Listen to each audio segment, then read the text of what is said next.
Good morning, ladies and gentlemen. Let me extend a very warm and hearty welcome to all of you, but more importantly, our two very special guests who have traveled a long distance to be here with us today on this momentous occasion to talk about the lives of those we are here to support, to bring to us some very compelling human testimonies to what has already changed and what shall change as we move forward. But let me open this session with a story, my own personal story, as told to me by my mother, that I had measles when I was 2 years old. And that was the time the world did not have a measles vaccine. And measles outbreaks in India were very common. I suffered, was miserable, but survived. However, the child of our domestic help was not so fortunate, and she died of measles. This poignant incident stayed with me, and 24 years later, when I had my first baby in 1985, I was so grateful that now there was a measles vaccine that I could easily buy to protect my child. Little did I realize that this life-saving vaccine was still out of bounds for millions and millions of poor children in India because it was yet to be introduced in India's nascent national program and was therefore beyond their means. And as a result, more than 200,000 children in India were dying at that time just because of measles. Things changed, and changed very quickly. The very next year, measles vaccine was offered nationally to all children, absolutely free of cost. And as time progressed, we saw less and less outbreaks of measles and related deaths. When I joined the National Ministry of Health in 2010, I recognized the impressive progress that had been made in shielding millions of children against this virulent disease, but was troubled by the fact that we still had high burden areas. We were still not reaching the most marginalized and the vulnerable, the poorest of the poor, most of whom were really tucked away in those remote, hard-to-reach, often forgotten geographies. And yet, these were the children who were at the highest risk of disease and death, and therefore needed the protection of vaccine the most. We were still losing close to 85,000 kids a year in India to measles alone. And that is what spurred me to drive the introduction of second dose of measles in India's routine immunization program. We covered 130 million children by way of special campaigns, focusing on those we were constantly missing in the past.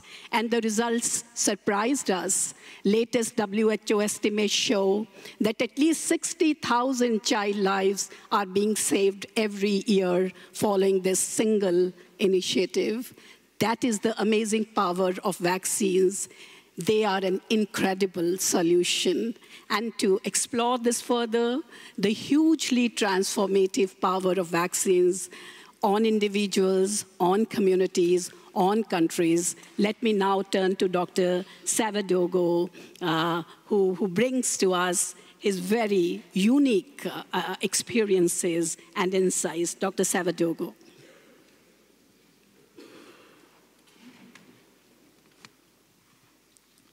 Merci, Madame. Thank you, Ms. Gupta. As you'll hear, I'm speaking French.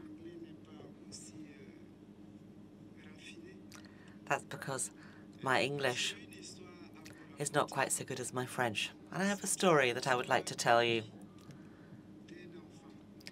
And it's a story about the life of a child. A child who is called Judikael. And he comes from my country, from Burkina Faso. He fell ill with meningitis when he was 3 years old. I took care of him and provided medical care. He survived, he was healed, but nowadays, that's him up there, by the way,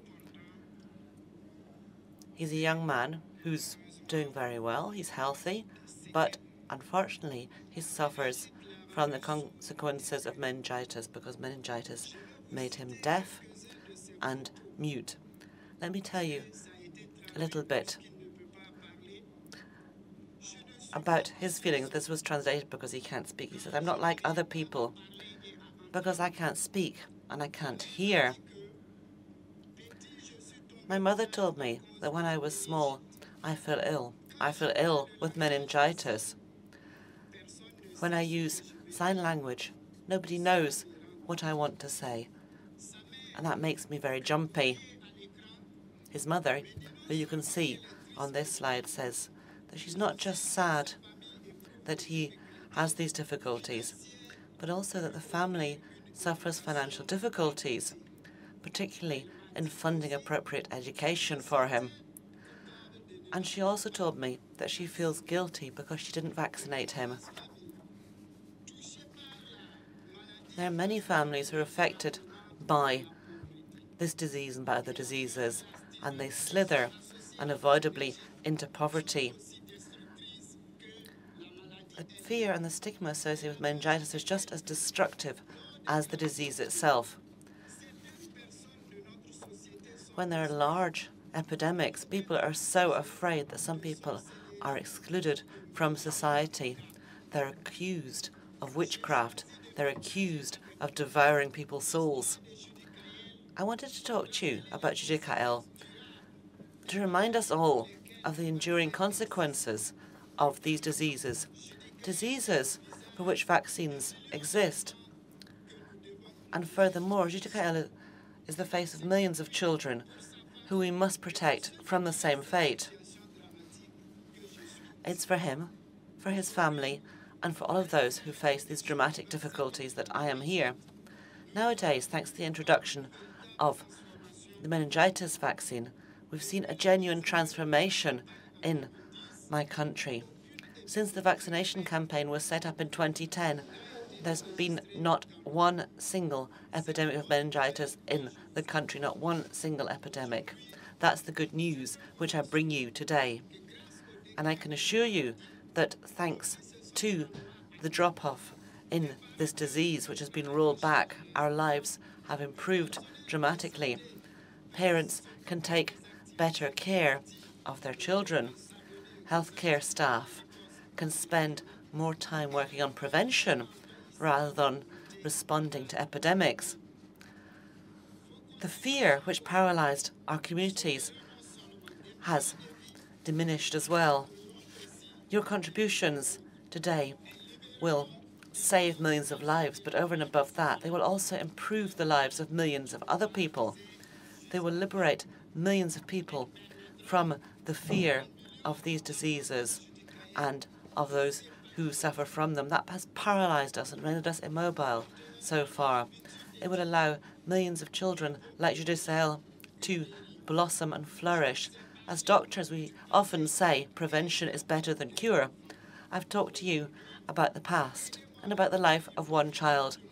Today, help me to write the future of my country, Burkina Faso. Thank you.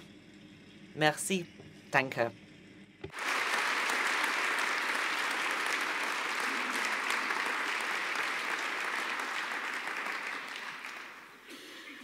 Thank you, Dr. Sawadago, for that warm, such a heartwarming account of the impact, the far-reaching impact that vaccines have. not just on the children and their lives, but also on the lives of the caregivers and the health workers. And I have personally seen determined mothers travel long distances on foot, brave heat and cold, wait for hours patiently on end for just that one shot.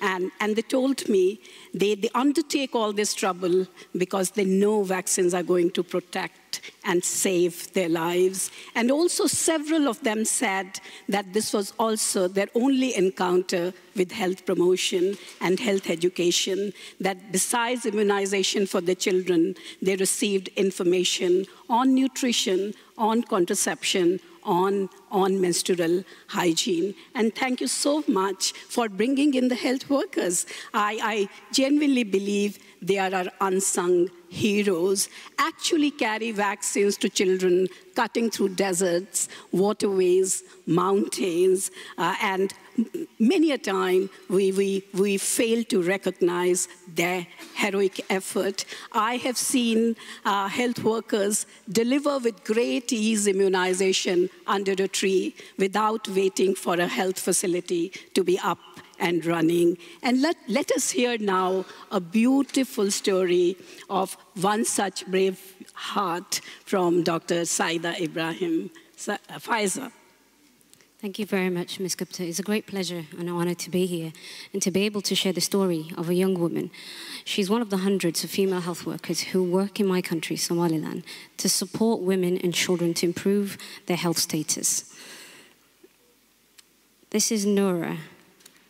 This is Noura. Noura lives at home with her family. She's 17 years of age.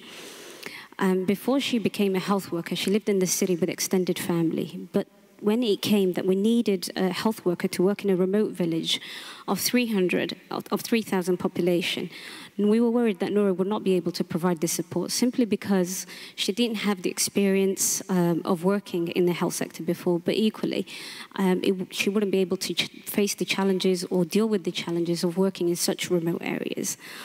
Nevertheless, what we found is that we recruited Noura, deployed her to provide basic healthcare services to women and children with a particular focus on immunizations. What we found is that personally, Noura was the most devoted and dedicated health worker that I've ever come across. To tell you a little more of Noura's background, this is where Noura lives. As you can see, there isn't any luxuries or joys in living here. It's hot, often dry, and this is not where she spends most of her time. She works in a village that's many, many kilometers away. She travels each day 6 hours to and from her designation of work to provide a service to women and children. Noura doesn't have a facility to work from. She doesn't equally have a vehicle or a mode of transport that eases the burden of her journey. Noura provides immunizations to women under trees and supports them to vaccinate their children. This is one of the children whose life Noura has touched. This is little Munira. Munira has never been vaccinated. She's 5 years of age. And as you can see, she holds her arms up, and she doesn't have a sign of being vaccinated with BCG. Why is Munira not vaccinated? There's so many children who die or are sick, and women and mothers believe that if they were to vaccinate their children, that vaccines would cause them to either lose their lives or cause a disability. So Munira's mum believes that by vaccinating this child, that she would cause a risk of actually killing her child. Munira plays oblivious to the idea, oblivious to the risk that she runs of tetanus, tuberculosis, measles. Noura's role is to educate these women, to provide support, knowledge that we so easily find in the click of our fingers or accessing internet. But here, Noura is the source of knowledge or information to these women, to be able to tell them that vaccines protect their children against harmful diseases, but rather, they don't prevent diseases in total. Noura has an aspiration. to serve her community. She works hard for many hours and walks long hours in the day. If we don't recognize the aspiration of Noura, if we don't recognize the sacrifices that she makes, if we don't recognize the support that she needs to continue this good work that she does, we fail. We fail to help her to continue these efforts. The reason why I'm here today is to help remind us that what we're here today is to recognize these efforts and the heroic feelings of women like Noura, and to continue supporting them and to continue advocating for the good work that they do, so that they can make the promise of reaching every child a reality in the ground in my country of Somaliland. Thank you very much.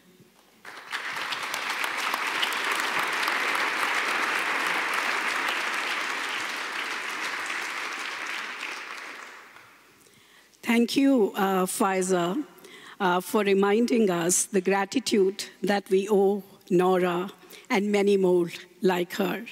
And ladies and gentlemen, I think this is really the time to remember, to applaud, and to celebrate, actually, the heroic efforts of all millions and millions of our health workers. And thank you.